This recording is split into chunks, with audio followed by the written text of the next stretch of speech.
नमस्कार मंडळी, आज आपण गवारीची एकदम साधी सिंपल पण चवीला म्हणाल तर एकदम जबरदस्त अशी भाजी बनवणार आहोत.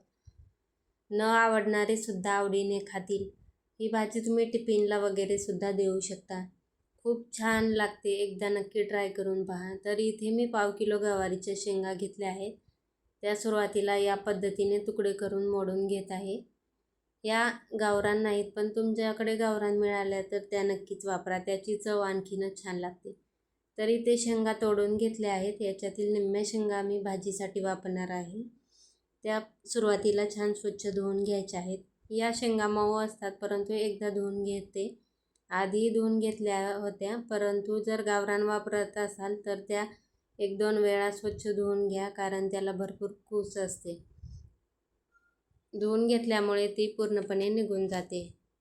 भाजी बनवण्यासाठी इथे एक वाटण बनवायचं आहे. त्यासाठी मिक्सरच्या भांड्यामध्ये खोबरं, भाजलेले शेंगदाणे, भरपूर अशा लसूण पाकळ्या आणि 1 चमचा जिरे आणि कोथिंबीर घालायची आहे. पाणी न घालता हे वाटून घ्यायचं आहे.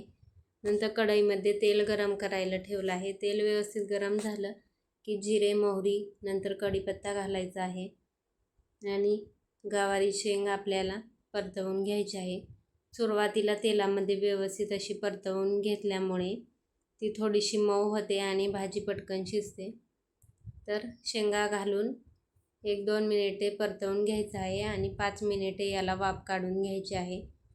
अशा पद्धतीने वाफ काढल्यामुळे शेंगा थोडेसे निबर जरी असतील तरी पण व्यवस्थित नंतर शिजल्यानंतर ती खायला छान लागते.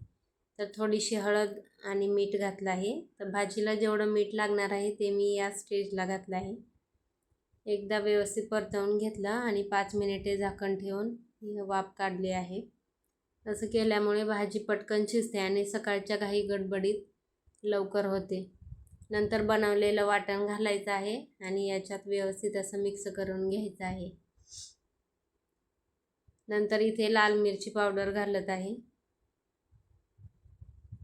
आणि थोडासा गरम मसाला घातला आहे.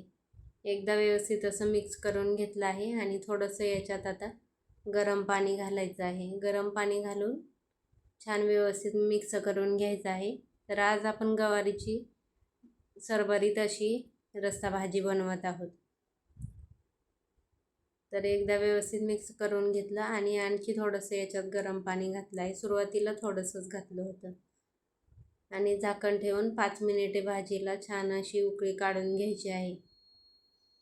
तर सकाळच्या काही डब्याला झटपट होणारी अशी गवारीची शेंग आपली बनवून तयार आहे. व्हिडिओ जर आवडला असेल तर प्लीज एक लाईक नक्की करा. खायला ही शेंग खूपच चवदार लागते. एकदा अशा पद्धतीने नक्की ट्राय करून पहा. व्हिडिओ जास्तीत जास्त शेअर करा आणि चॅनेलला अजून पण सबस्क्राईब केलं नसेल तर प्लीज सबस्क्राईब करा. भेटूया अशाच एका नवीन व्हिडिओसोबत. धन्यवाद.